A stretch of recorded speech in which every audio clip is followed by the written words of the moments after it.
Just remain standing for a moment. Pastor Basio, would you give our invocation, please?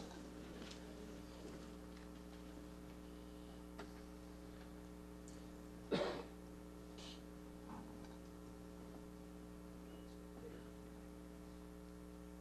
just want to take a moment to say thank you from the Allen Park Chaplain Corps to all of our police and fire for protecting and serving. And let's pray. Lord, we thank you for a special time, a time where our leaders will seek wisdom for the good of the people and to do what's right. So we ask your blessing upon this time and all our citizens. And we pray for those who are suffering and struggling, hurting and sick, that you would strengthen and encourage them. We pray for our police and fire, that you would protect them and reward them for their sacrifice. We pray these things in your name. Amen. Thank you. Amen. Thank you. Clerk, take the roll call, please. Councilwoman Gavarrecki. Present.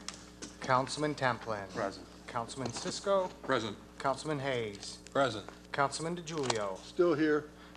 Pro Tem Keenan. Present. Madam Treasurer Armstrong. Present. And Mayor Mategas. Present. We have a quorum, sir. Thank you. A motion for correction approval of the agenda for tonight's meeting, January 13th. Motion. Motion by Mayor Pro Tem Keenan, Support. supported by Councilwoman Gavarrecki. Any discussion or comment? Just one thing, Your Honor. I had once again asked for certain matters to be brought on the agenda.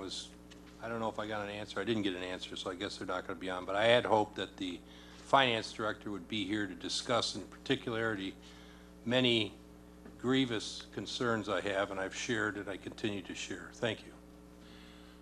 Are there no other comments? Ask for the vote. All in favor signify by aye. Aye. Opposed, same sign. That's carried. Thank you. Ask for a motion to approve the minutes for December 18th. So moved. Moved by Councilman Hayes, supported by Councilman Templin. Any discussion? Hearing none, I'll ask for the vote. All in favor signify by aye. Aye. Opposed, same sign. That's carried. I don't believe there are any awards, presentations, or proclamations, nor are there any public hearings. I'm going to ask for a motion to go to closed session for the purposes of labor negotiations under MCL 15268 parent C and pending litigation MCL 15268 parents E. Motion. Motion by Mr. DeGiulio. Do I have a support? Support. Support by Mr. Templin. It has to be a roll call vote. Mr. Chairman, may I just apologize on behalf of all of us for the inconvenience it may cause our listeners.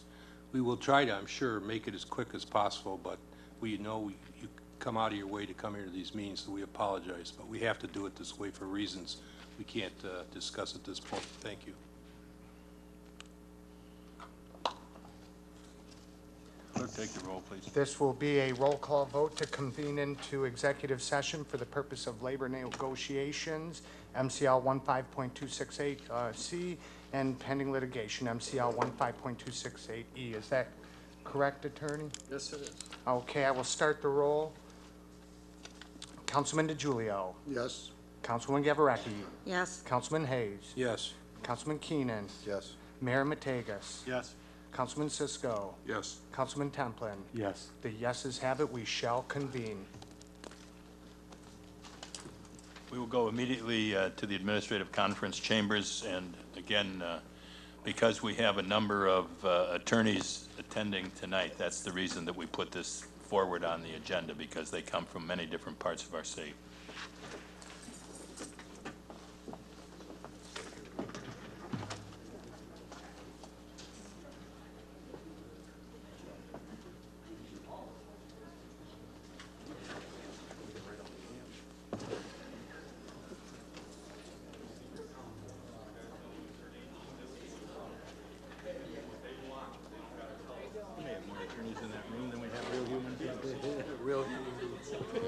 It'll be really messed up.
Going to call us back into session, and we have a motion that's going to come out of our closed session, and I'd ask the clerk to read the motion, please. The motion is to accept the recommendation of the city attorney as discussed in closed session on the litigation matter. So moved. Moved by Councilman Hayes. Do I have a support? Support. Supported by Councilman Templin. Any further discussion? Hearing none, I'll ask for the vote. All in favor signify by aye. Aye. Opposed, same sign. No. Let it show that Mr. Cisco has voted no. That the motion carries. Thank you. Give City Administrator, please, organizational business. Yes. Oh, I'm sorry. I can't go there yet. Can I? Oh, yes, I can. We're good. Are we there? Oh, We're there, okay. yeah. Thank you. Let me first start with some highlights from the various departments, and we'll start from the Department of Public Works.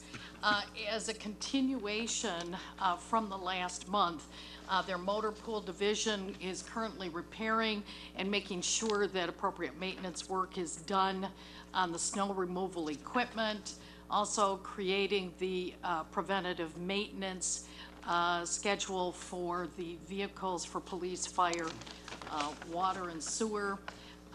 We've been talking about the trees, and there have now been 370 trees that were trimmed during the month of December, with 16 stumps removed, 33 piles of mulch picked up, and 15 tons of top used for roads, and they have responded to 60 different complaint calls, and that can be anything from the potholes to the trash.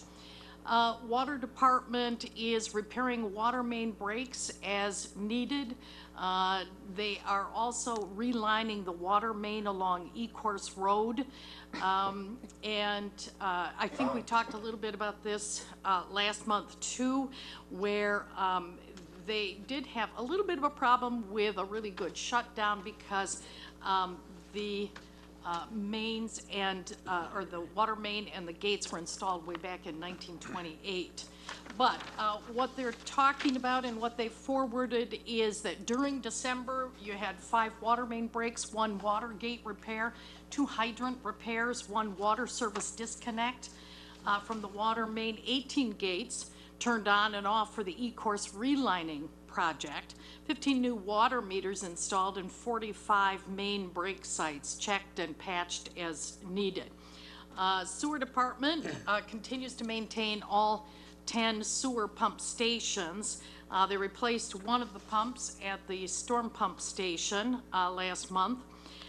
They are, and this was brought up too, they are currently and continuing to review the workflow, looking at the feasibility of a SCADA system for the pump stations. And they report that during last month there was 7,662 feet of sewer lines that were actually cleaned. And the engineering department is continuing inspections on private property, and they're looking to other cities to look at their engineering standards. With human resources, there was a new hire as an arena aide over at the community center. There were 3 separations, and we had heard about certainly two of these before. One was Tony Nicholas, the building inspector, and then David Servetter out of the fire department as the deputy fire chief. One thing to add, and this just occurred as of late yesterday, is you may know, they internally posted for the position of that deputy fire chief position. And at first, I think they had two interested people. One of them decided to pull their hat from the ring. So there was one candidate, but really a very good candidate. The mayor sat in on the interview session. And as of yesterday afternoon, former Sergeant Ed Can has been appointed as the fire chief. There have been numerous completed projects, including continuation of the Southfield Lease Properties flood claim, still looking and making sure that the amendments are done with the employee benefit plan, and various insurance certifications, the Downriver Animal Control Agency and the Downriver Central Dispatch. There has been ongoing recruitment for building inspector, public service worker, ordinance officer, firefighter, and paramedic. With the building operations, last month, there were 22 electrical permits that were pulled, generating $2,696 in permits, 18 plumbing permits, 28 mechanical permits, 52 building permits, for a total of 120 permits that were pulled, generating a total of $23,755. There were 2 certificates of occupancy that were issued, and 7 new registered rental property inspections, which generated $1,400 in fees. And then there were some rental re-inspections, and that would be about 9. So there has been continued focus by this department also on the Southfield lease properties, the repairs and cleanup concerning the flood damage that occurred August 11th. Also, on Philomene, and I know that this has been ongoing, and Balfour was out there, and we've talked about that over the last couple of months. And the new piece to this is that the interior of the property has been completely cleaned, is ready for occupancy, but in order to do final approvals, the electricity still needs to be restored. And as soon as that's restored and the homeowner needs to do that, then Balfour can go out and do the final. And so Mr. Boomer reports that they were waiting for that yet to be done. Police operations during December included receiving 1,199 calls for police services, and that should actually read during December as opposed to November. It resulted in 309 incident or accident reports and the arrest of 31 individuals for various offenses. There is one injured officer that remains on workers' comp, and the hope is that this individual is going to be reevaluated probably within the next week or so. Various notable events. The police department, again, participated in the Shop with a Cop program, and this is through Myers, and it is reported that that was a huge success with the kids. The department also participated in the Toys for Tots program. Several bags full of new toys were turned over to the U.S. Marine Corps reservists, and they distributed them. Unfortunately, the city of Allen Park marked its first and only homicide of the year 2014, when on December 27th, a 39-year-old man was shot while seated in his vehicle on Kolb Street. The investigation indicates that this was not a random crime, and the investigation continues. There were 2 homes that were broken into on the southwest side of the city just prior to the end of the year, and evidence, including a recovered fingerprint, helped the detectives identify a suspect who was subsequently arrested, and that was a 17-year-old Taylor resident who was arraigned January 2nd of this year on charges related to home invasion, and then there were some other felony charges as well. With fire operations, there were various meetings that the fire chief attended, and among those included his meetings with the individuals that have been doing the needs assessment for IT, and then also the needs assessment for the telecom and phone service, updating that. They did inspections on in Fairlane at Panda Express. They did the sprinkler hydro test. On Champaign at Peluche, there is construction progress inspections that occurred. Also, Major Tomato, there was a CFO inspection. Marathon Gas Station on Allen Road, again, a CFO inspection.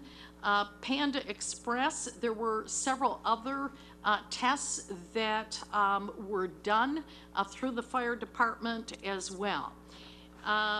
They have also been doing fire plan reviews, and primarily this has been, at least 2 of them have been for Roush, our neighbor on the Southfield lease properties. Also at the Fieldstone building with their fire sprinkler.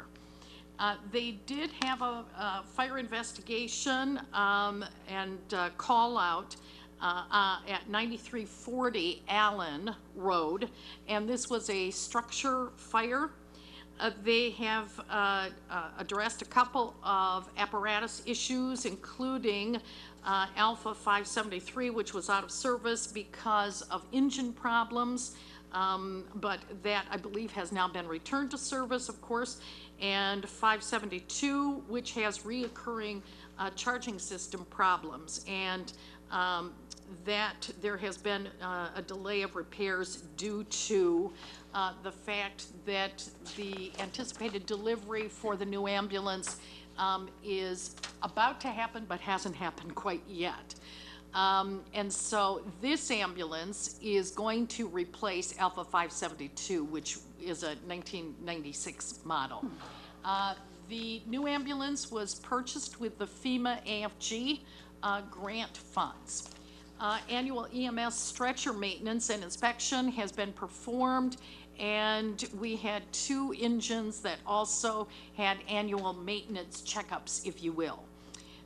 We have 3 different individuals that have been off on duty injury, and we've talked about Deputy Chief Cervetta resigning, and his last day was December 31st, and he had spent 17 years of service here with Allen Park. Various other activities, including submitting a report to the U.S. Fire Administration, looking at and receiving applications for employment from 4 qualified individuals. There have been some interviews with qualified candidates for the firefighter and paramedic off the new hire roster. The chief has written and submitted an AFG grant for another new ambulance, also for a new exhaust removal system for the fire station, and new MDTs for all of the fire apparatus. They also met with Mark Gomez, who happens to be the safety director for the Roush Corporation, and this concerned various work that's being done at the Southfield East properties, specifically 16630 and 16640 Southfield. They will be working closely to make sure that all of the new fire protection systems that are being installed meet or exceed the required standards.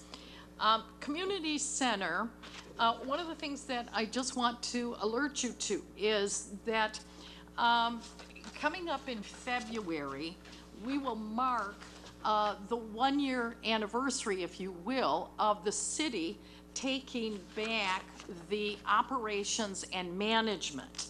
And Mr. Hawkins, Pat Hawkins, who is the director, is at the very next meeting going to be here, and he's going to give a report as to what has been accomplished in this last year, and then secondarily, he's also going to talk about the community strategic plan and some of the activities and initiatives that they are focusing on and are meeting at this time and are on their radar screen to roll out within the next year.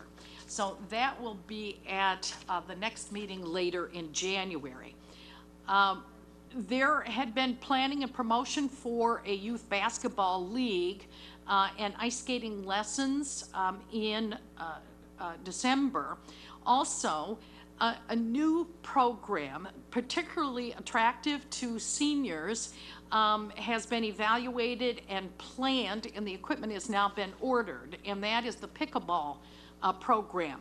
The Senior Olympics has now approved an additional division for ages 86 and above.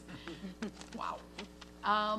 The Champaign Park flag, which is at the Veterans Memorial, has now been repaired. High school has continued to work on improvements to Champaign Park, which is the Gleason Ball Field #1, with the anticipation of having it completely ready for the spring. Various recreation programs are underway, and they are being continually evaluated. And also, program software is being tested and evaluated for the department and the facility. And this software is so critical in their operations. It actually ends up blending, if you will, the park's recreation arena and fitness center activities. So at your terminal, you will now be able to, or they will now be able to put their fingers on all of the different reports and activities and invoices, etc. Parks and Rec Commission met early in December and agreed to move forward with the Little Red Library Program, which provides free children's books to read at selected parks. Commission continues to review and discuss the approved strategic plan. I understand that at every commission meeting, it is discussed, and they look at the various goals and talk about the initiatives that are in place that relate to various goals. Henry Ford Academy and Cabrini High Schools have reserved much of the gymnasium time over there for basketball and volleyball. And as a result, there have been some adult basketball and open basketball sessions that have been canceled to make room for the schools. Fitness memberships continue to increase, with current membership almost reaching 500 members. All equipment has been evaluated by All Pro Exercise, and one new reconditioned treadmill has been delivered. The rooftop HVAC units continue to be worked on, and repairs continue to be in progress.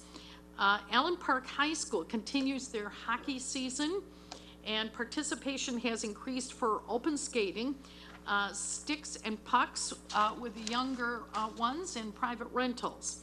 An increase in rental rates was approved by the Parks and Recreation Commission, and you may recall that last month, I believe it was last month, we received that report as to what those new rates were going to be.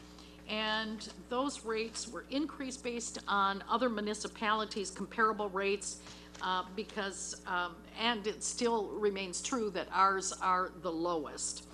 And no increase was made to the fitness center rates. With our library during December, there were a multitude of programs, particularly for children. Everything from drop-in craft night to a family story time program. They did a movie of the month, which was Polar Express Experience. And so it was the book, it was the movie. They did a craft that was related to it. They also reached to the preschool kids with a story time program. They have book discussion groups by youth and various other matters, including a tween book discussion group and 2 scout troops that came in to tour and learn more about the library. The adults, there are various programs that appeal to adults that are ongoing, and in December, it was everything from board game night to book bingo and craft night. They had a mystery and suspense book discussion group and a needle hooks and books program as well. In addition, the library staff actually took advantage of the holiday break and some slowed down over there so that they could actually rearrange the juvenile area to make more room for homework tables and to move the tween librarian's desk away from the windows. They also rearranged the adult reference area, and they freed up space that will hold tables and chairs for patron use, and the tables will be easy to move as needed for other library programs. Included in the packet, as requested by Councilman Hayes, was a report for the last 6 months on legal expenditures. And so then there is a memo that clarifies that it includes everything from certain brownfield matters to the SEC matter, also our prosecution and corporation counsel matters, bond disclosure matters, a number of other things, including litigation, and then also basement sewer litigation, which you'll see comes out of the sewer fund. Couple of other things that I would share with you.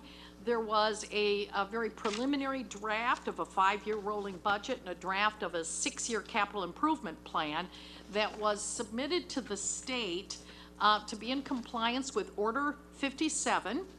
And what will happen is the state has a couple of financial folks that will take a look at it and give us some feedback. After we receive the feedback and kind of marry that into the document, we're going to have a work study with the mayor and council and provide the document and go through it and prepare everyone so that at an appropriate time the council can take a course of action with that.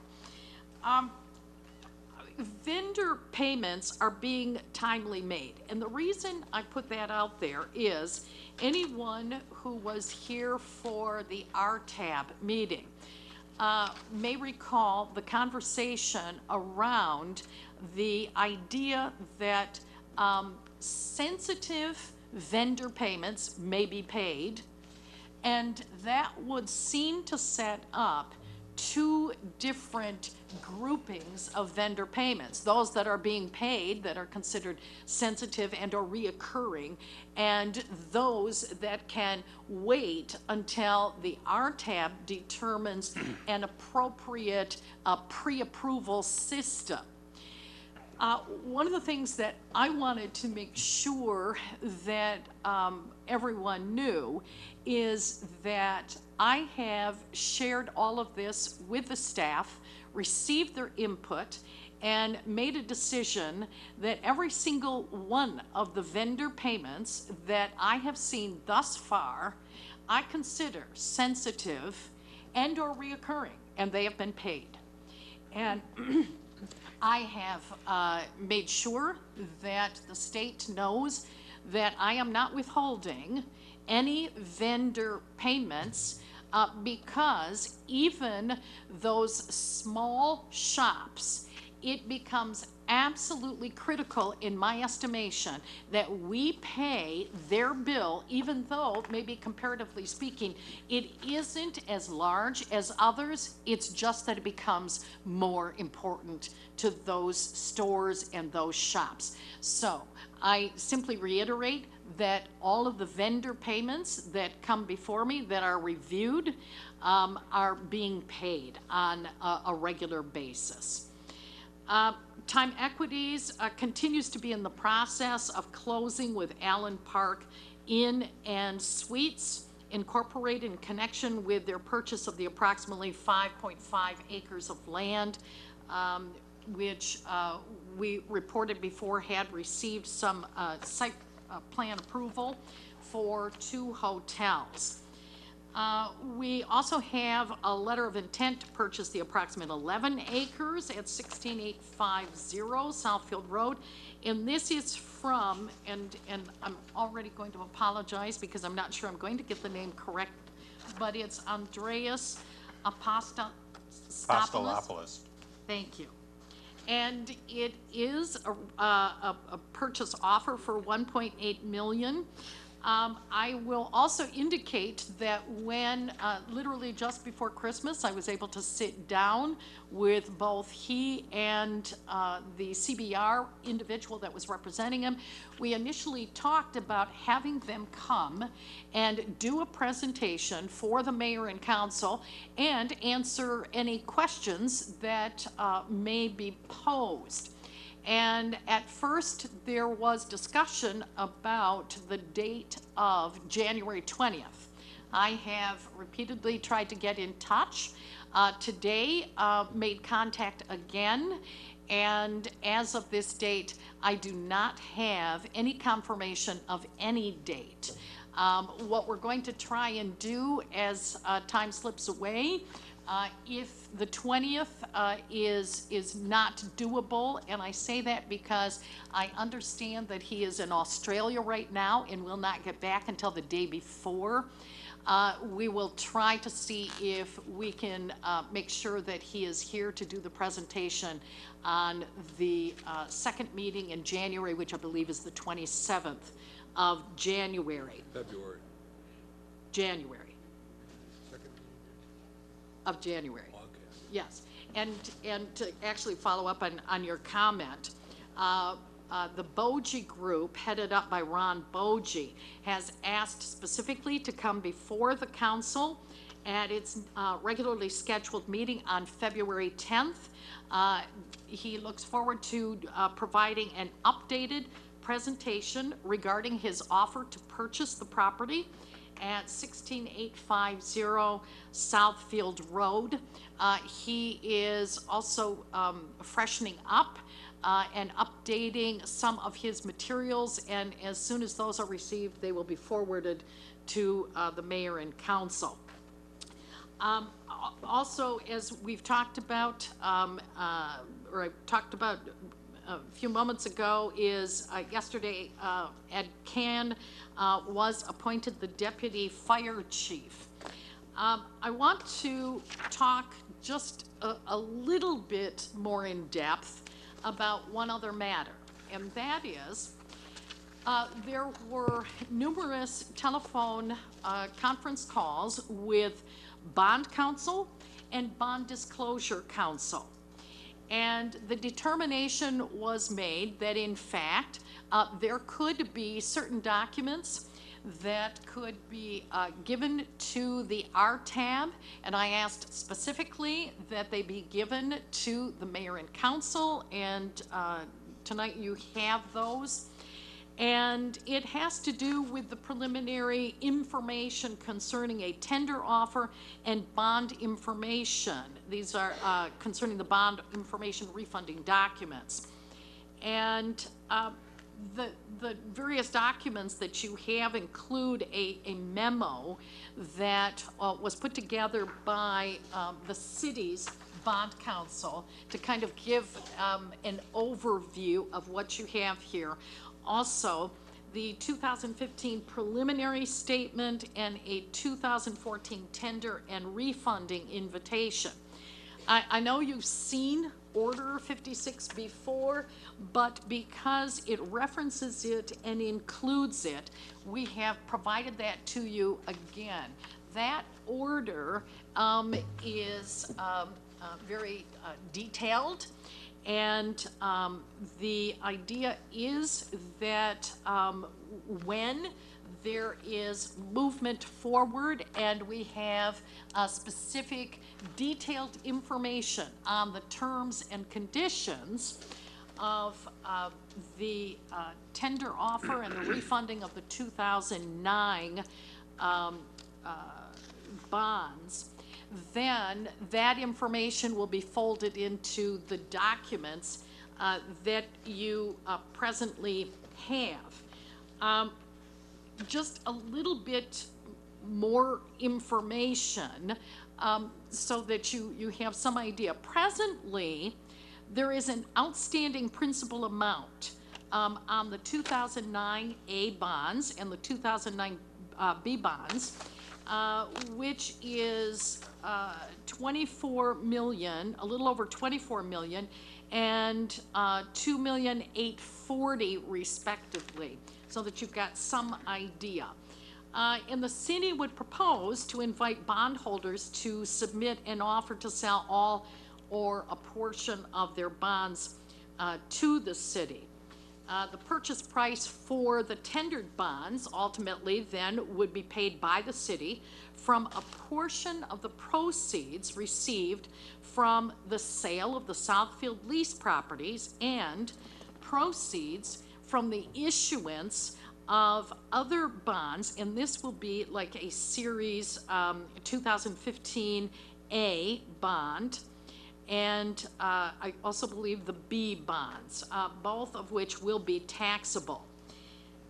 The city will sell the refunding bonds to the Michigan Finance Authority, and that is pursuant to the local government loan program, and it's done in an amount that is sufficient to purchase the tendered bonds, refund any bonds which remain outstanding at the conclusion of the tender offer, and pay costs of the tender offer and issuance of the refunding bonds.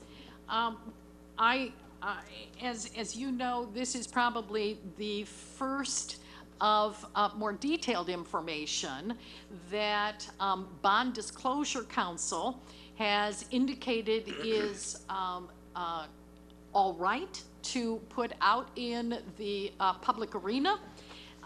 It does not give terms and conditions because at this point we don't know what the terms and conditions are. It doesn't give a date, if you will, either, because we don't know exactly what that date is. But it gives you some kind of overview as to how it's done, what's intended, and with that, I think I have concluded. Could I have a motion to accept and file the updates, reports, and documents submitted? Motion. Motion by Councilwoman Galvarecki. Do I have a second? Second. Second by Councilman Cisco. Is there any questions of our city administrator? I have a couple, Mayor. Councilman DeGiulio, is that you? Yes, Can't yes, see you there. that is me. Okay. This 39-year-old that was shot here on Cove Street, was he a resident there? I don't have that information Don't know. at this time. Okay. Do we know if he was shot in the house or outside? I believe, and I think that I mentioned that, I'd have to go back and do a quick double check, but I believe it was just outside the home. Just Your outside? report said in the vehicle. In the vehicle, I think in the driveway of the home. Okay, and the firefighters that we're going to put on, are they full-time or part-time? You mentioned that we're going out which- for some new firefighters. You mentioned that? Some of those are reserves at this point, and that continues to be posted, I think, on our website. And they continue to try and work with Schoolcraft to look into obtaining more reserves. And then, are we still paying for an attorney to represent us with the SEC in Judge Cohen's court? We still have an attorney there? Oh, we do not. The SEC matter for the city has concluded. There were certain responsibilities that they continued to have to report out in certain arenas, if you will. And so that is concluding. Now, at the last thing that I attended with Judge Cohen's courtroom, Attorney O'Shea was there, and he stated that he was representing the city of Allen Park for the Miller Law. That's what he said when he... Mr. O'Shea from the Miller Law Firm was one of the attorneys that handled the matter, the SEC matter for the city. So we're done with that? We are We're done with him, that. with the Miller?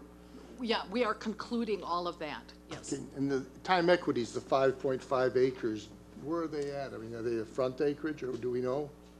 It is more towards the front and closer to that Enterprise Drive area. Do we know what they're paying for the 5.5 acres? We don't have all of the final numbers. They are still collecting documents for their closing, and once we get to that point, then because of the terms and conditions under the land contract, we'll know what those numbers are. And a final question, approximately $26 million that's owed on the bonds, correct? So we take the 12 off of that, is that the idea? The 12 million we sold it for? Well, what we are doing and the intent, certainly by what I shared with you, and I think also what I recall the emergency manager talking about, is as we receive dollars from the continued sale of the property there, some of that's going to be applied for the cost of these bonds, general obligation bonds. Also, some of the dollars that came in even as the down payment, if you will be earmarked for that as well. So- And that'll help the city. So the bonds we're offering to buy back from the investors, we're gonna pay them exactly what they paid for the bonds? Is that the idea? They just won't collect interest, they'll get their money back, correct? I can't speak to that because those are all terms and conditions yet to be determined, and we have no idea how that's going to look. Thank you, Mrs. Folks. Yes. Mr. Chairman? Oh, go ahead. Let me go this way, Councilman Cisco. I'd like to know under what authority the deputy chief was appointed. Well, the deputy chief was appointed, I think pursuant to some of the orders that are in place. So what I can authority find- was the deputy chief appointed? Under what authority? Because that did not come before this council. And I'm trying to think which order. It seems to me there's, maybe a provision or two in Order 57, and I'm sorry I can't call up immediately one or two other orders that require the administrator to follow through on the hiring. And so we did that, but we also did that with the assistance of the mayor and the So- input. So who appointed the deputy chief? I signed that letter. So you appointed the deputy chief. Yes, I signed the letter.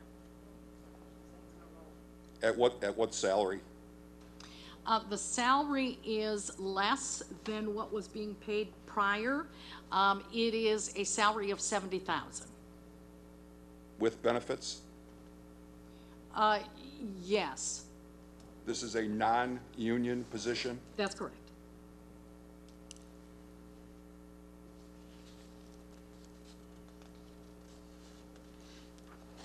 And he starts when?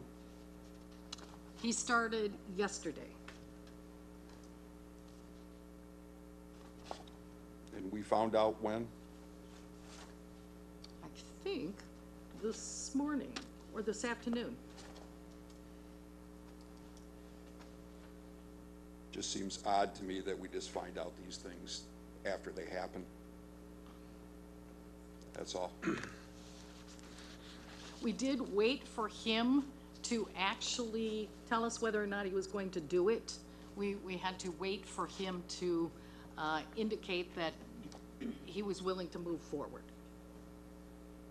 Just to follow up to that, if I could, you know, I guess that maybe one of the concerns I had, I guess let me start by saying I know Sergeant Cannon, now Deputy Chief Cannon. I think he's going to be a great deputy chief, and by no means do I oppose the position.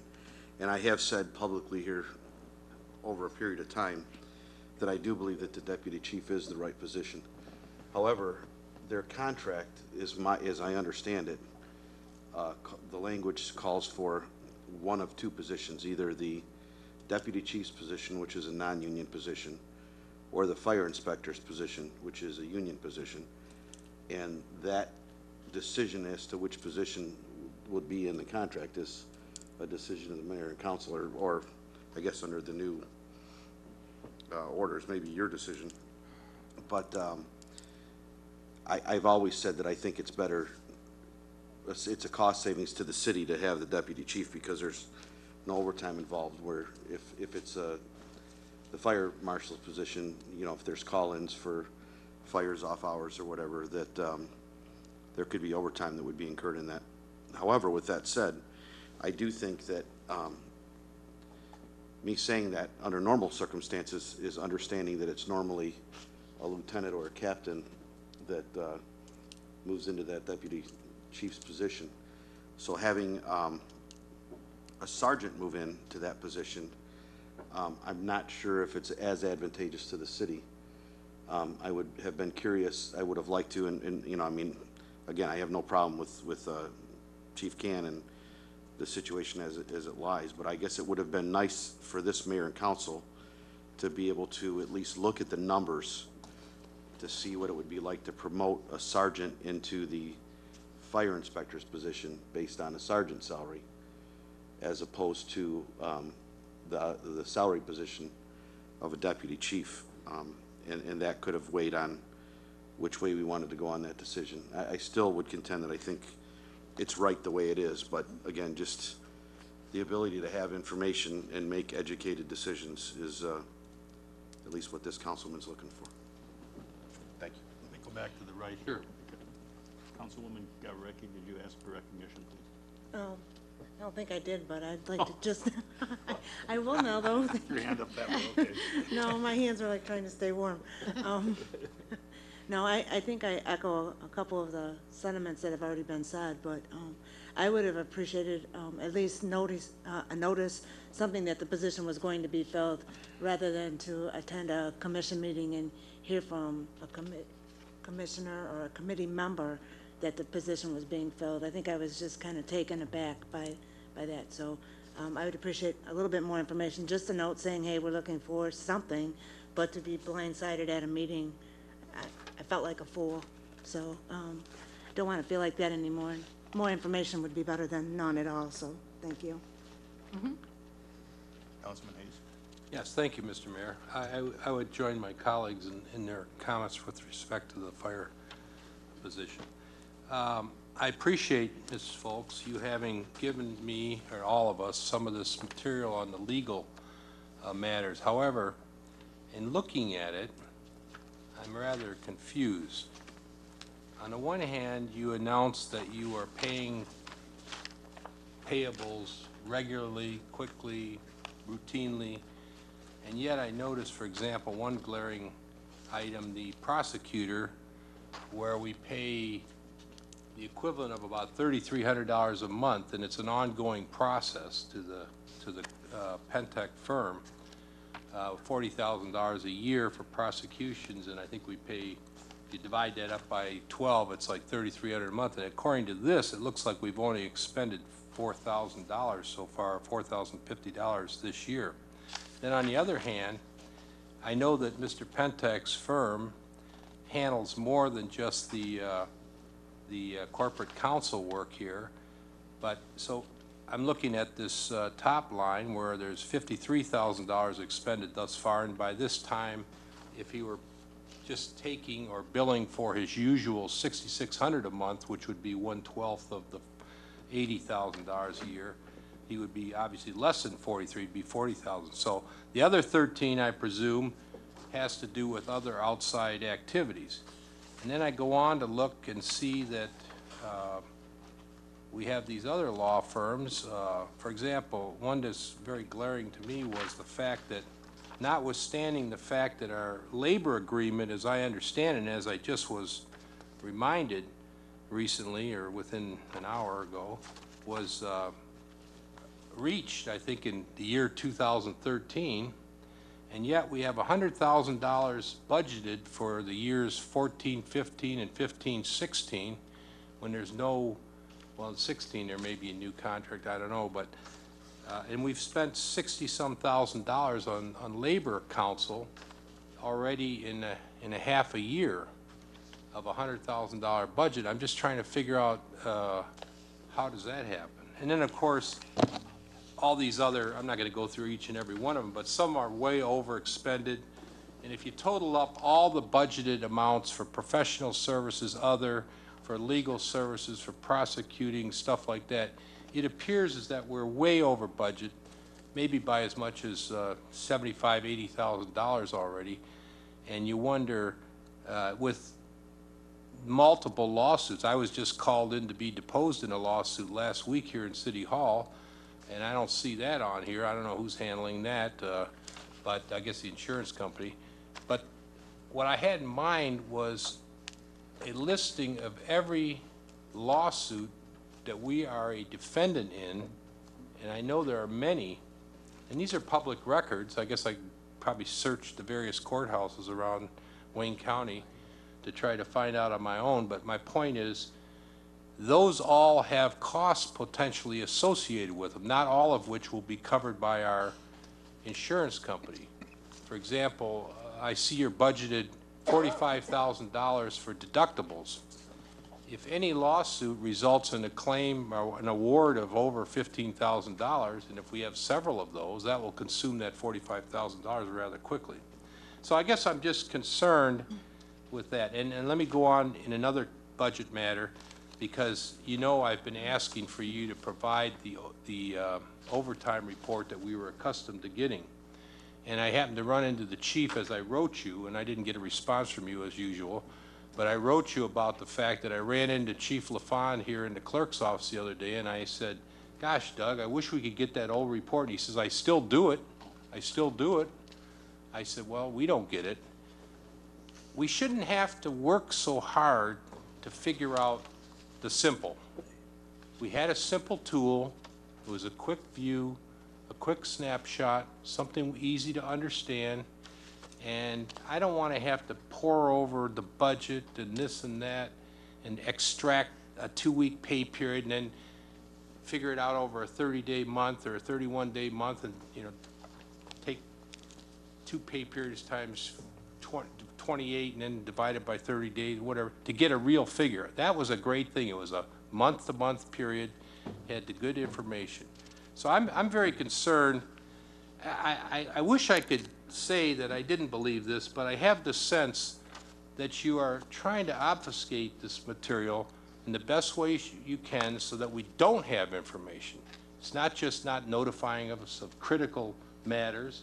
It's the kind of confusing of material to read off these long reports that are really quite, I'd rather see you hand them out and say, does anybody have any questions about them, rather than just read what somebody else wrote. I'd like to know what you do, what your job is as the administrator, not what the Parks Department does, not what the fire, how many calls the fire department goes on. I think we can all pretty well guess what that is. If there's some highlight, yes. I mean, if the chief arrived on the scene with a shooting in the car that the city provides him so he can drive back and forth to his home in Flat Rock at our expense. I'm sure he was there at the scene at 3 in the morning, and I'm glad he was, because that's his job as a chief of police. That's why he has a car, I guess, for those kinds of emergencies, which, thank God, are few and far between. But if he wasn't there, if he's not there, then the question is, why not?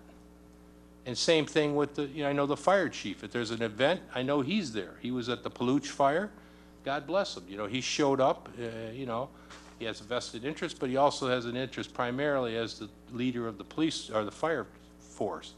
But I want to know, for example, I know what they do generally, but I'd like to know what it is that you do in your day-to-day direction. I mean, I ran into you the other day when you arrived at 10:30 in the morning, and we talked, but I don't know what you do the other 6 hours in the day. So I'd like to hear detail what you do. Thank you. Any more questions, please? I was just going to respond just to a couple of things. Actually, this evening, you've received quite a bit of information that gives you a little bit of insight into the many different initiatives that I'm involved in on a regular basis, and so I did want to share that with you. One of the other things that I also wanted to point out when you talked about the labor costs, the other matter that is an entry in there represents the retiree healthcare lawsuit. And so that shows up in there. Certainly as we receive bills, if in fact there is some confusion, and oftentimes there is with some, and we ask questions, and so sometimes there may be a delay because we want to make sure that we have clarified what that invoice represents before we pay anything. And so I just wanted to make mention of those items in particular. Well, just addressing my comment about the Pentec firm is a very simple one. Okay. 1/12 of 40 is 3,300. 1/12 of 80 is 6,600. Councilman. Those seems like they would be paid routinely. All right, you stated your position there. Let's move along, okay? If I may just make mention of one thing regarding that, and that is a perfect example of where there has been some confusion with the billings that we've received, and we have one of the women in the finance department that has been working closely with the Pentec firm to iron out and provide some clarity for some of these, and so you've highlighted, one of those areas. I'm happy to help. Any other questions by council? Mayor, one more thing. Councilman DiGiulio. It appears we have about 20 lawsuits going now. Are there any more, or is that it? Let me just think here. Off the top of my head, I can't give you Are these still specific going on? numbers. Maybe I can, Well, actually, what I'm going to give you, probably by the end of this month, is you're going to get an update Update on the on the litigation. litigation? Yes. Okay. And so that will crystallize for you the pending lawsuits over the last quarter. have we settled any in the last quarter? I want to say yes, but I better wait. Let's wait and take a look. Thank you. I'll ask for a vote on the motion to accept and file the updates, reports, documents submitted. All in favor signify by aye. Aye. Aye. Opposed, same sign. That is carried. Thank you.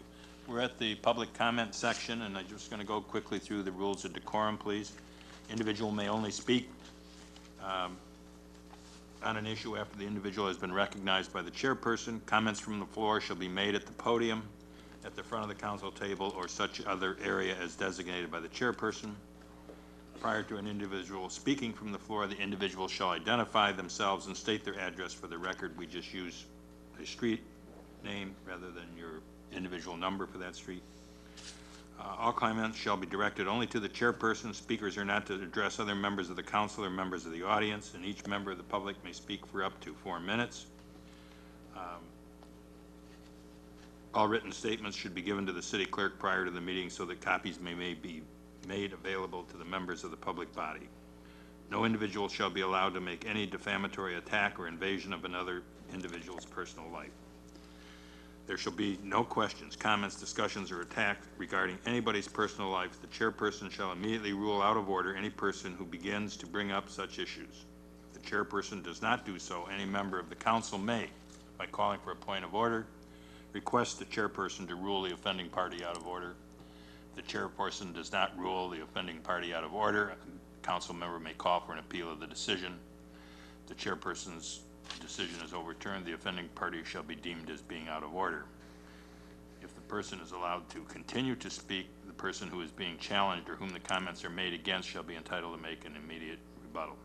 For purposes of these rules, as they relate to elected officials or city officials, the term personal life shall refer to anything other than that which is said or done in the person's official capacity as an elected official or in the person's official city capacity.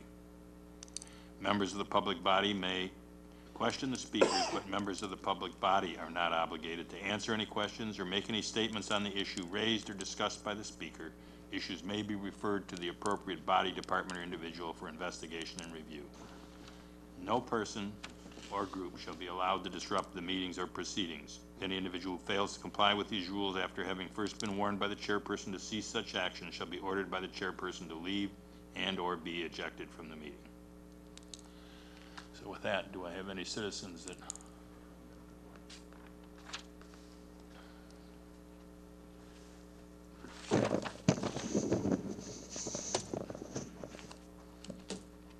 Am I recognized?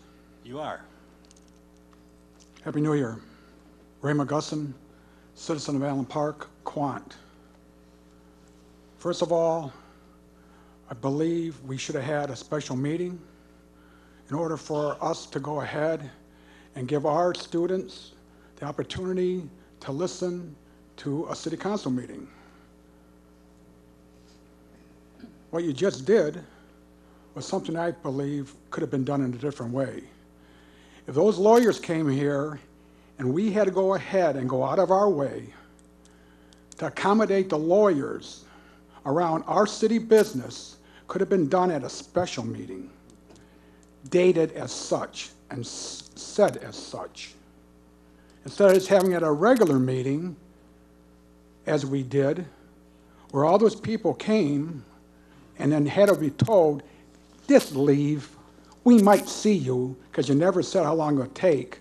We might see you in 15, 20, hour, 2 hours. You could have done it in a different way.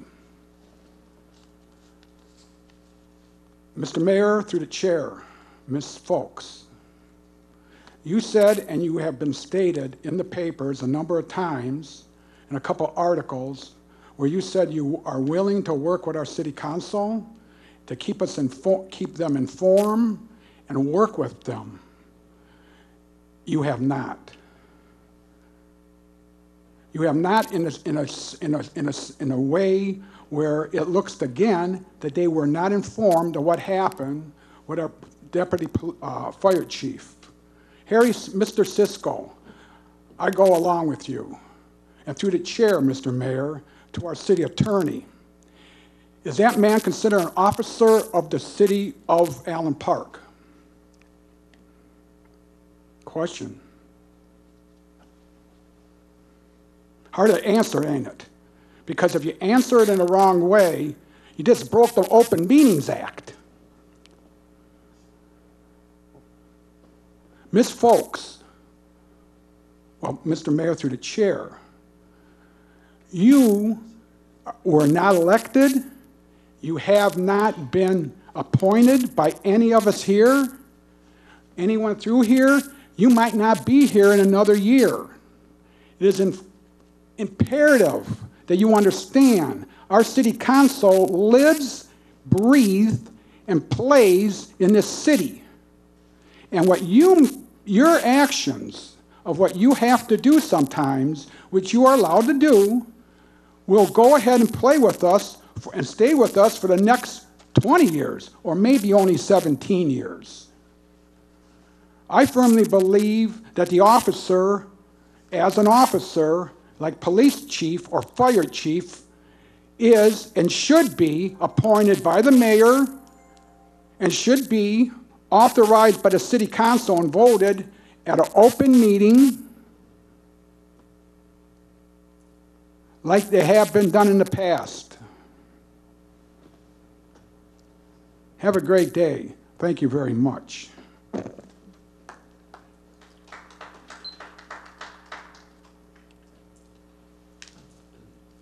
Wow. It'd be interesting to see our TV ratings tomorrow for our council meeting. On the serious side, has our S&P rating changed? It was like a B minus at one time. Can anyone confirm that? Excuse me, Mayor. Can he identify himself? Yeah. Bob, do you want to identify yourself and your address for us, please? I'm for the sorry. record? Your name? Your name and address. Oh, I'm sorry. Robert Turner, Associate Allen Park on Morris Avenue. Okay. Okay. And you, Okay, my question is, what is the city's current bond rating? It was a B minus at one time. been upgraded to B minus. It's still B minus? That's exactly what I was going Okay, to say. it's still a B minus. Upgraded to B minus. Oh, okay. Now, with a change in the financial structure of the city, can we expect to see improvements in S&P rating? That is possible, Okay. but I don't have that information yet, but I know that that is possible. Okay. On the selling of the new bond, the 2015 bond, how does our credit rating or S&P rating affect our rate, interest rate on those bonds? Is that a big effect, or is it neutral, or? You know, at this time, there are a lot of questions that I really can't answer. And at appropriate time, when Bond Disclosure Council gives us the green light, and there are terms and conditions that have been placed, and there is a more forward movement, I think what we can do is have Bond Council come and be available to answer some of those questions. Okay. Yeah. That's it. Thank you.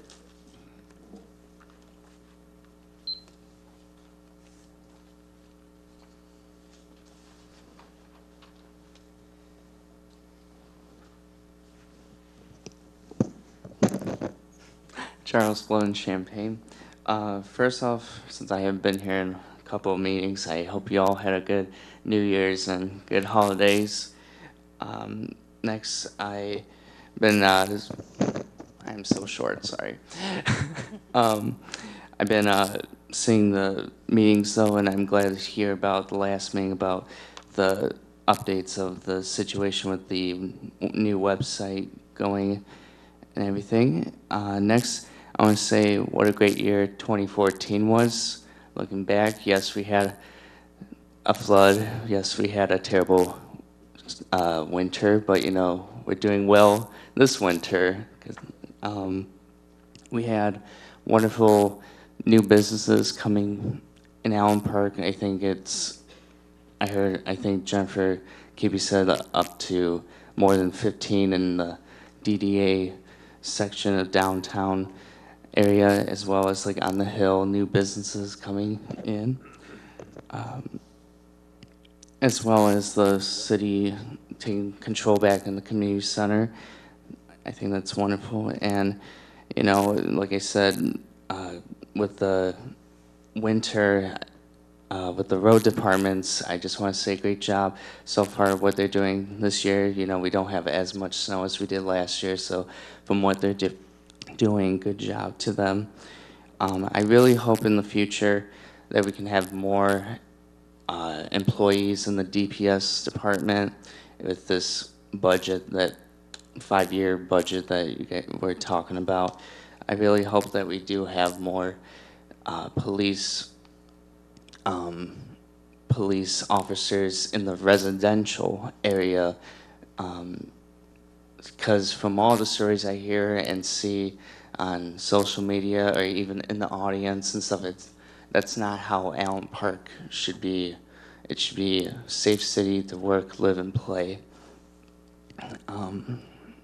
As well, for the new year, people say let's move forward, and I hope we can do it in a positive way, as well as like I mentioned before, I hope we can bring back programs like the Safety Town for the younger generation can do more things. I really hope that younger generations can get involved with the city government. I do agree that that meeting that you guys just had, it should have been in a special meeting because you have a whole group of kids who's trying to learn city government and now they have to leave because it started later and stuff. And I understand they have curfew, so they have school tomorrow. I have to work tonight, but you know, that's just me. But I just think it could have been, like Ray said, that it could have been done differently so that our younger generation who's going to be the future can learn how the city government works. As well, I hope, like I mentioned earlier to through Chair Karen Folks, that I hope in the summer, springtime area we can start working on the potholes in the streets and working on that if the new budget or 5-year plan can take care of that.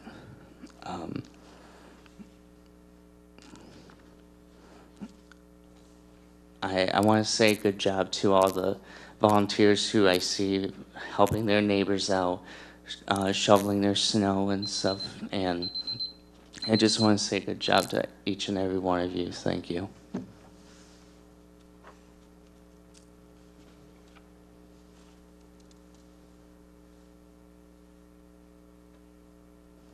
Hi, everybody. Happy New Year. My name is Donna Danielle. I live on Luana in Allen Park. The e-course project is done. We're all happy. Everything's back to normal. The trucks are all gone. It's up for grabs whether we're totally pleased with it or not. We'll know better in the summertime when all the trees and everything are out, but we'll see. And I want to thank everybody for all your support. My alley has been fixed. It is covered over. I still have the, what do you call them, horses? So that you can't drive on it yet, and I don't know why, but it is fixed. The hole's gone, so I was very happy about that. I don't understand who the bond council is, and if they're part of the governor's group, so that they would be non-FOIA-able. The bond council is hired by the city of Allen Park to draft the bond indentures and other documents necessary to sell our bonds. Okay, so. And I think that bond council is the same one we've always had. Is it Miller Canfield, or did we get special bond council for this one? It's through the Bodman. Oh, this one is through Bodman because of, it's a little different than how we normally issue our bonds. So when we talk about the bond council making decisions or we're not ready yet, they really haven't made the decisions all the way down in all the pieces. It's not like they're not telling us anything. The decisions haven't gotten there yet. And when we talk about buying back the bonds, we have this $28 or $32 million in bonds out there, and the governor did this sale for $12 million. We're going to get a down payment of, I don't know what it is, $2 or $3 million. That'll go against the $28 million. Then the payments that we get will go against the $28 million. No. The 20, I don't think it's quite 28 million. I thought it was 24 plus 2.6. 24, right. It's more like, it's just under 27. I mean, Okay, okay. $1 million amongst friends, what's money? But we will issue bonds, and we will use the city's money to the people who tender their bonds for payment So we're going to buy their bonds back from them. at some price to be determined. Okay. But the ones that don't, we can't call their bonds into 2019. So the bonds we issue will then be, I think the term's used, defeased. In other words, there'll be, the Michigan Finance Authority will put the money there so that in 2019, we could call all those bonds and pay them off. In the meantime, those bonds that we've issued, okay, that we've either defeased or also used to pay the people who have tendered their bonds for payment to us now, have to be paid, and we will have to be making semi-annual payments on those. Principal once a year and interest twice a year, probably. Okay. Are we all caught up in our bond payments to the bondholders currently? Yes. Okay, so we're okay. All right, and my last question is not something that I'm angry about, but everybody in the city is saying it. Can you get the volume turned up so that we don't have to put our volume on 99 to hear the meeting? If you listen to that on our equipment here, that DVD, our sound's great, but for some reason, both Comcast and WOW, when it goes over to them, it's just not working. And it's probably because our equipment is 15 or 17 years old, and it just doesn't fit WOW and them. And you know, it will get better sometime this year, but I don't know when. Thank you. It's probably less than 10 years old. Yes.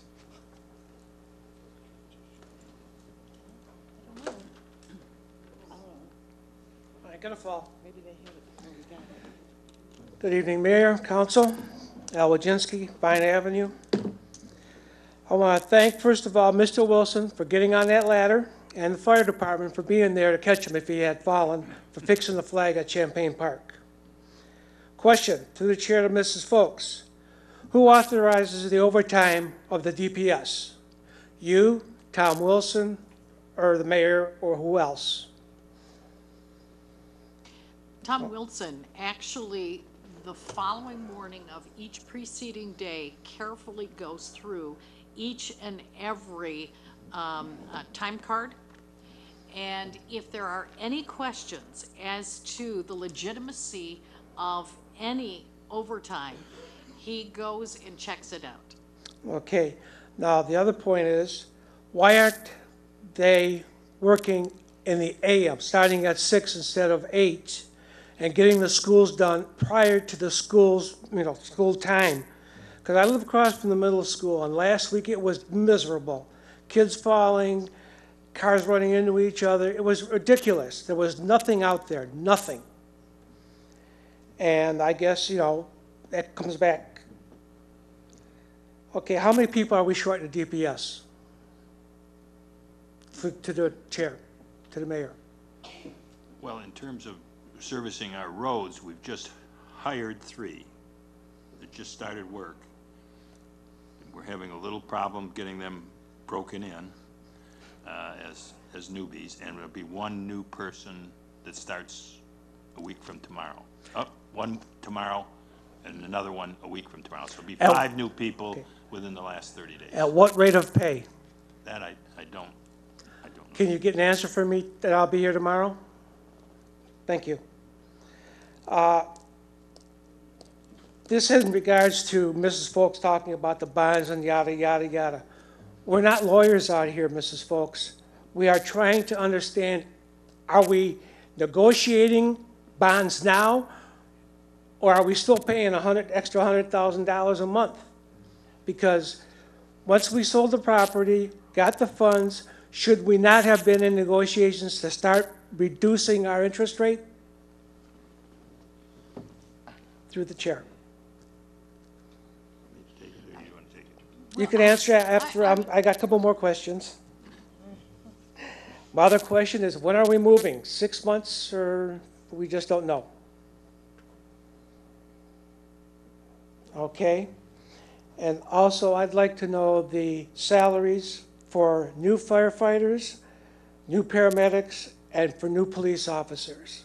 I've tried to find it on the website, and I couldn't find it. And with Deputy Police Chief being appointed, what you said was, I signed the paper to appoint him. I thought appointments were supposed to go through the mayor and council. Is that not true, sir? To the mayor? Or are we getting into Article 57? Well, I think that's where we're at. So in other words, Article 57 covers everything. So you might as well come here every 2 weeks, say hi, goodbye, and that's it, because it doesn't involve the citizens for anything. And please, we need more information. We are not mushrooms. Okay? The people need information. And I guess that's all I have to say, except have a good new year, and maybe we'll be baffled some more.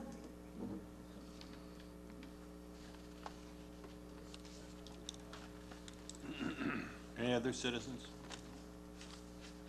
I see no one coming forward. I'll move to our consent agenda. Does any of the council want any of these 9 items removed from a single consent resolution? Claims and accounts. You'd like claims and removed. accounts, Rion? Yes. Councilman DeDiggio? Okay, we're going to exclude claims and accounts. We're down to 8. Any others? All right, I'll take the consent agenda for, Excuse me, Mayor, are we gonna vote on, this has come up with the R-tab again. We've done it 2 different ways. We've just separated verbally, and then we've separated it by motion. I forgot which way they prefer. I guess you're right. And it's not me, they were kind of particular on when we, Well, they did say they thought it should be by motion, but it'd been our understanding, I think, that consent agendas typically, and maybe the attorney can speak to this, was if a council person wanted it removed, it would be removed and would not be subject to having a vote of his or her fellow council people allowing that. I said, otherwise, I think the consent agenda falls entirely apart. Maybe I'm wrong in looking at it that way, but Mr. Mayor, with all due respect to our illustrious R-tab, I don't know why they're burrowing down in such minutia as how we manage to talk about a few things. These guys are a financial receivership team. They have nothing, they should have nothing to do with this kind of trivia. And I wrote them as much when I saw them last week. And I hope that they'll watch this meeting as I ask them to, which I doubt they will because they seem indifferent to the whole process. But I think we should be able to do what we want with regard to something as simplistic as a consent agenda. Thank you. anybody on the council feel differently? Is this a new request from the RTAB? Because isn't that how we done it in the past? Or are we saying we're doing something different moving forward from tonight? Or, In the past, we have voted to remove items off the yeah, consent agenda. Yeah. the previous meeting we did. And that's what they're asking for. The mayor's saying, do we want to just, if anybody wants to remove something, just say, hey, I want it removed, and it's automatically removed. That's not what we've done in the past. I didn't Yeah. mean to throw a wrench, I just. no, that's No, okay. I'm no, just no, trying to understand. no, and that's, Mike, you as clerk should bring this up. So it's good you did. But I concur with what the mayor is saying in that the idea of a consent agenda is to move things along. However, it's not designed to prevent a council person who would like to discuss an individual issue from be given that opportunity. So if in the past it's been inconsistent where you've been voting, So you're kind of changing what you've been saying all along? no, No. I'm not. So, No, I'm not. so in order for this request to come off, Right. we would have to vote on it? No, what I'm saying is, and what the mayor asked you, he said, look, does anyone here would anyone here like to take something off the consent agenda? Okay. Is what he's asking. And if someone here says yes, you take it off the consent agenda, and then what you do is you vote on all the other matters, you treat them as a consent agenda, and then that one matter is voted on.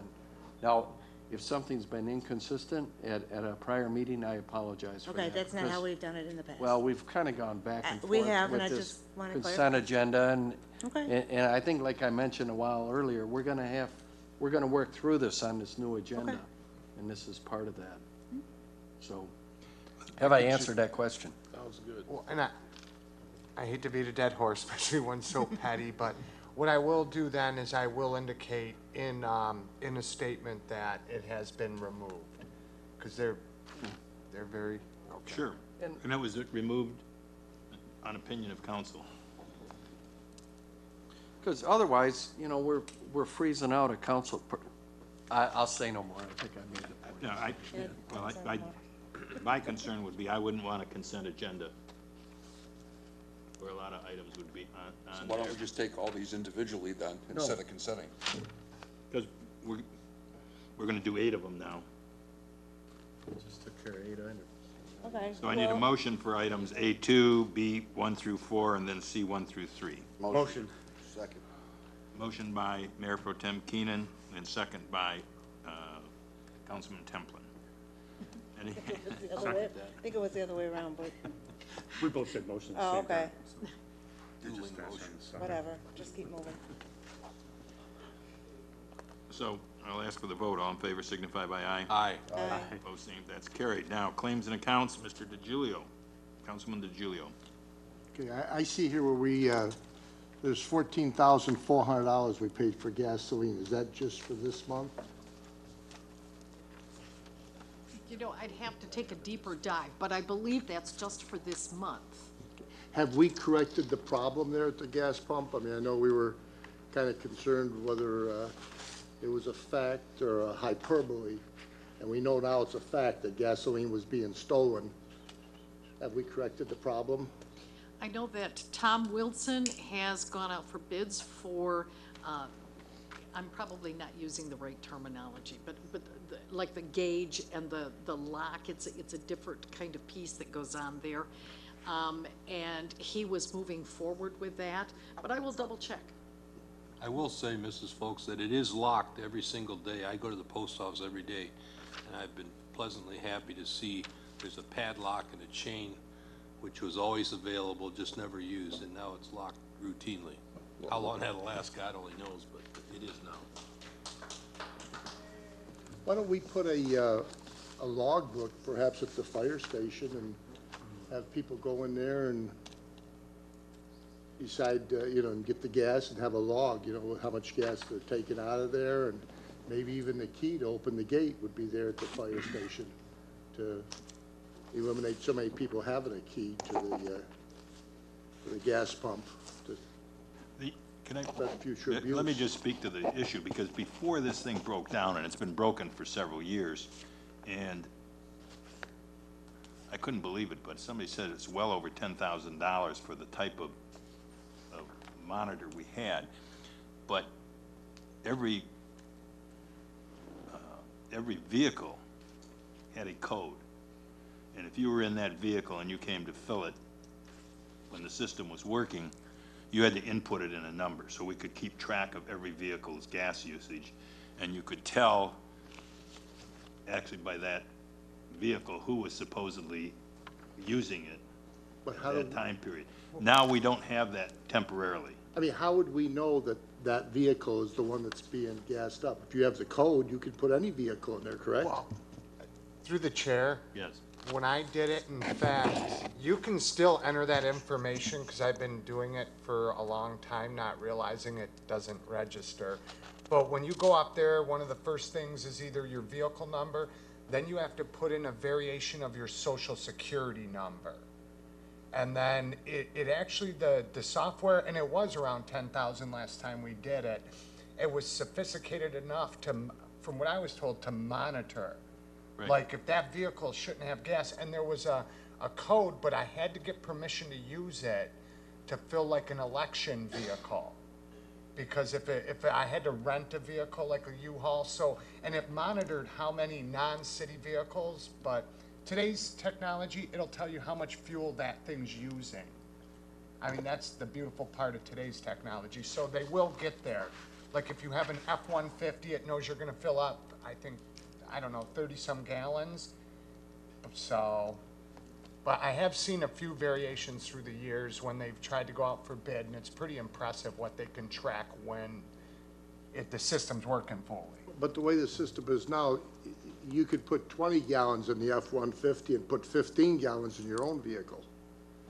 How would anybody know? I'm just saying. I don't. They should go in there into the fire station, have a logbook, and sign in and get the key from them and go in there and fill up the vehicle. They can check and see what vehicle it is being filled up and how much gas is going into it.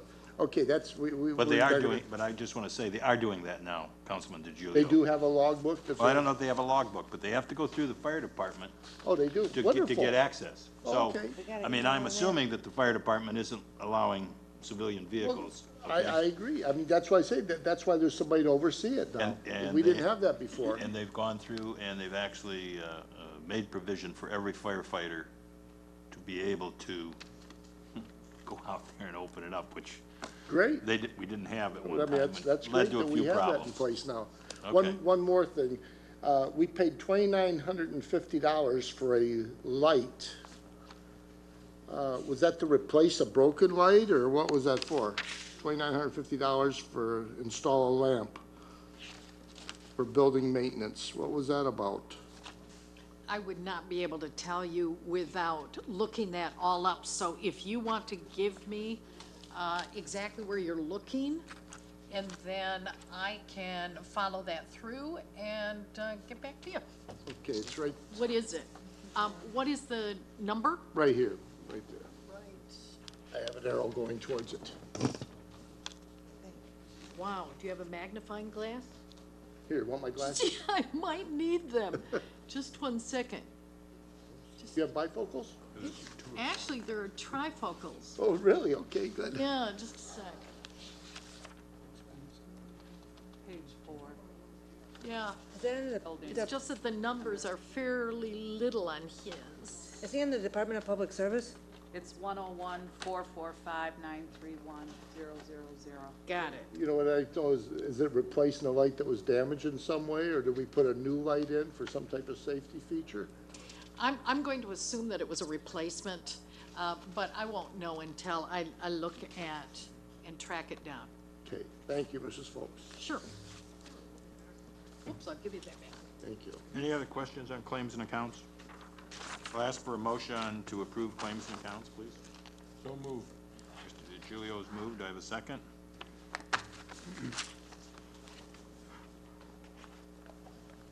We don't have a Did second. we get a second? Well, we got a second. Me. You moved. No, Mr. Hayes moved. Oh, Close enough, though, you know? It's the brotherly thing, you know, just, all in favor signify by aye. aye. Opposed, same sign. That's carried. I don't believe there's any other resolutions. Is there other business that anybody on council wishes to bring up? Mayor, I would just like Mayor Pro to, Tem? I would just like to wish everybody in the audience and in the community a Happy New Year. And I would like to congratulate Deputy Chief Ed Can, the fire department. I do believe that he is going to be a great asset to our city and to the department, and I think that he has the respect of his men there, and I think that's an important thing right now. We need a little bit of something for the guys to have something to be proud of. So I want to congratulate him and just hope that everybody has a good and prosperous new year. Thanks. Mr. Chairman, Councilman Hayes. let me just say, having attended the RTAB meeting the other day, and I shared some of my views with others, I find it really disheartening. We can all argue whether an EM was necessary or important or whatever. I supported the idea early on. I hadn't realized what a colossus of a failure this was going to become. And it's been compounded under this apparatchik of the Department of Treasury, Mr. Klein, who seems to be a very, very detailed sort of fellow who wouldn't even approve appointments to a commission because they hadn't been vetted enough by he and his people up in Lansing. I mean, that's really rather frightening when the government is so far overreaching in their role. Their job, after all, if you compare us to Detroit, for example, and Detroit went through bankruptcy, they're still in receivership, but they're left to do their business. They don't have to have every last thing handed to us, spoon-fed us by an appointed administrator, a stranger to our community, frankly. And that's not a negative, that's just a fact. We have to have the government, it's actually worse now than it was when Joyce was here. And I really find that troubling. And I don't know what our potential action is. We have no control. The city attorney doesn't report to us anymore. We can't ask our legal counsel to find out if there's any avenue for us to escape this death trap we're in. But I really feel badly because if you combine the detailed supposed analysis this Klein is doing with the lack of information we get from in City Hall, I foresee us reaching the end of next year in a serious financial problem. I think we have financial difficulties that are not being revealed to all of us. Not to us, certainly, and clearly not to you all. So I hope you'll understand this. If you have any influence with your legislators or your governor or anybody, I think we need to start asking, is this really what you had in mind? To disembowel a city of its government by putting in these outsiders, and this Klein fellow, I was just shocked at how he's so focused on this trivia when their main focus should be on the financial viability. The stuff they should be looking at, they don't even see. The stuff like I brought up tonight, some of those little things that they should be focusing on, they don't pay attention to that. They're more concerned about the minutes and whether it's a consent agenda or whether the appointment was made to their liking, which has nothing to do with anything financial. And the things that do have financial, they don't even look at. So please understand, like my friend Bob indicated at the last meeting, and I think, you know, it's funny, I was commenting, it takes a crisis like this to see more mutuality of opinion up here on this panel than ever before. You know, we disagree on a lot of things. We like each other, I think. I like everybody here. I think they like me. But we disagree on a lot of things. But I think one thing we agree on certainly now is this is a critical time for our city, and it's going to continue to be if we don't get a change soon. Thank you very much. Councilman Cisco? Yeah, just to talk a little bit about what Councilman Hayes was saying.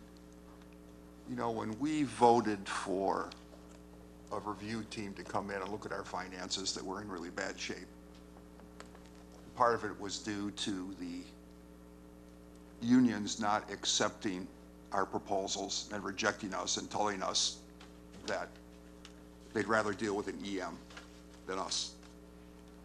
And that was under Public Act 4. And during that time, the residents of the state of Michigan voted to reject Public Act 4 on the ballot. And it was after that time that 436 came into being. It was probably already drafted by the time Public Act 4 got rejected. And they obviously looked at Public Act 4 and made Public Act 436 a lot more, lots of gray areas that they could decide which way to go. You know, there's an old sports thing where they would talk about somebody having a contract in major league sports where do it for the team.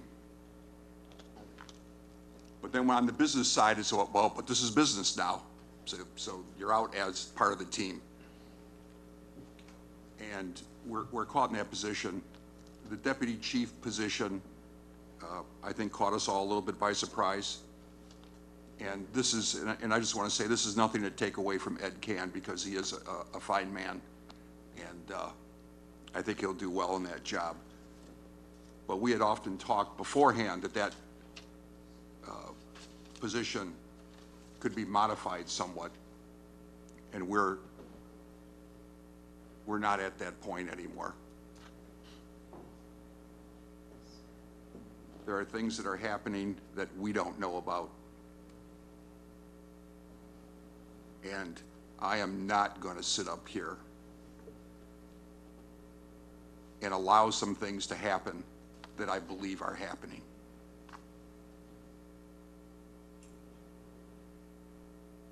We are all duly elected by the people of this city.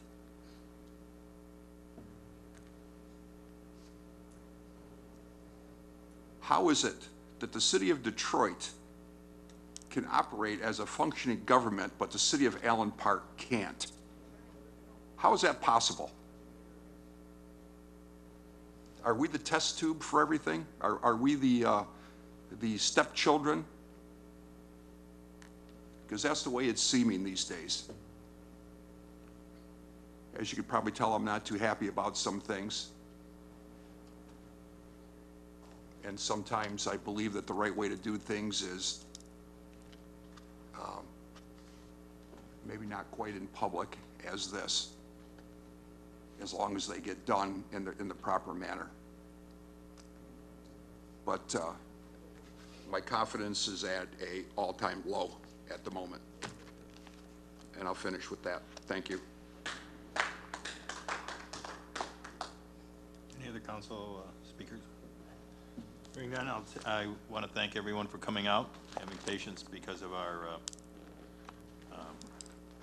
attorneys that had come from various places and needed to meet early on.